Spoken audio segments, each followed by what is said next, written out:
What is going on, you guys? My name is Jersey or Jay, and welcome back to the channel. People, we are going to be discussing something very important in today's video. Now, I made this video for a couple of reasons. We love this game, we support this game, we want the best for this game. If you head over to Undead Labs Twitter, which I'll have linked in the description, you'll see a tweet they made on August 8th, which says, "Do you have any SOD2 ideas? If so, then we have the place for you. There is now a wish list on our support page." For everyone out there that has left like a creative idea in my comment section, or just in general, if you have any ideas for new content for State of Decay 2, the link will be in the description. Once you make it onto the website, of course there's going to be rules to follow, like no spamming or explaining how your idea may impact the game, etc. As long as you follow the guidelines, here is your shot to get your voice heard. And believe it or not, people are already on the ball with this, leaving some very creative ideas, getting a lot of upvotes, and on the other hand, people are taking it a step further, and as you can see right here, this was sent to me by James Murphy on Twitter.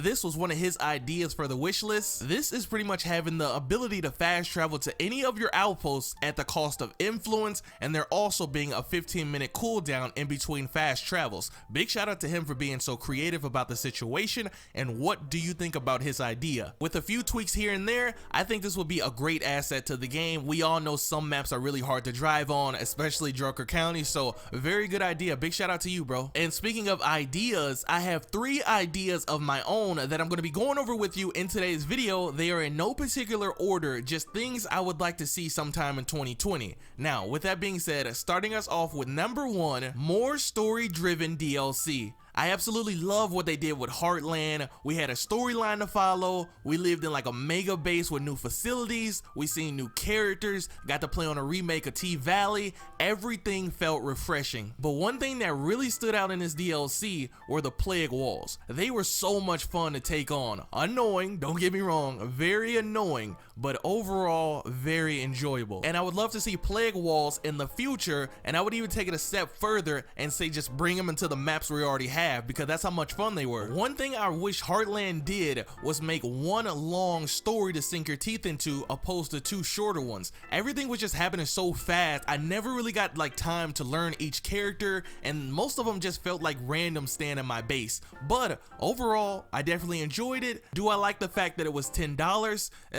I mean, the price was never a problem with me, but I just feel like expansions like this should be free. Now, do I like the fact that it wasn't a part of the regular map rotation? Yes and no. The reason I say that is because if we would have just got this remake of Trumbull Valley as a normal map, we would have just hopped onto there with our regular community, and most of us would have got a nostalgia high. We would have survived for about a good 2 weeks and got bored wanting more. There needs to be more when it comes down to them giving us maps, which brings me to my second wish list idea. More maps with more depth. I'm not talking about just being able to have enough people and enough influence and be able to move into any home base you want. Make it to the point where you got to put in some hard work, like clearing out an infestation or taking out a hostile enclave, or even taking a step further and clearing a whole plague wall to have access to that home base. It would make me feel so much better and add to the immersion knowing that I worked real hard to get access to that home base. And I also want gritty encounters and missions. I want enclaves to come up to your home base giving you 2 decisions.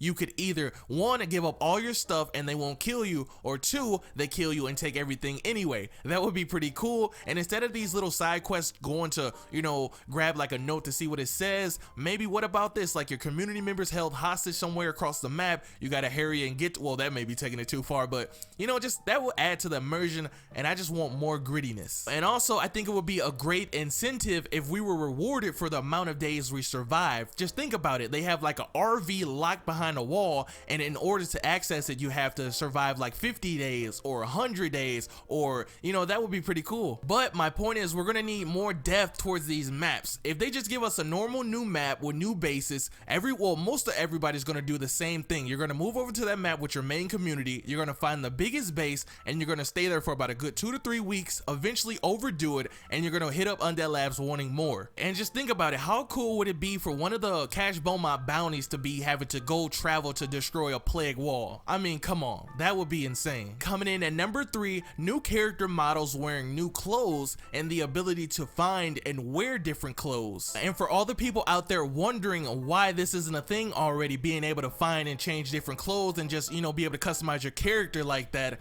One of the devs mentioned, I don't remember which one it was, but one of the devs mentioned that because this game has permadeath, it really wouldn't make sense to grow that type of connection towards your character because they may potentially die. And I get it, I see where they're coming from, but I don't know if I necessarily agree with it. If you ask me, I think it would add to the immersion, making you go the extra mile to make sure that these guys stay alive as long as possible. And we already have the preconceived notion that not everyone's gonna survive, so I don't see why this isn't a thing already. And on top of that, think about it, it'll add a whole new incentive. You may have your base in tip-top shape, like you'll have all the resources you need, but you can never have too many clothes. You could always find yourself going to loot for clothes. I think that would be amazing, and Cash Beaumont might even be able to add something to his inventory, giving us, you know, more to do and more to unlock. And with that being said, those are my 3 ideas, although I have many more. Those are like the 3 main ones I want to take effect sometime in 2020. Thank you guys so much for checking out today's video. In the description, I'll have a link to their wishlist page. Whenever you guys get time and you have an idea, go over there, leave it, and who knows, if it gets enough upvotes, they may see it and possibly implement it into the game. Be sure to drop a like, also subscribe, turn on post notifications, and let me know what do you think about my 3 ideas below. I'll be seeing you guys real soon with some more State of Decay 2 content. Peace.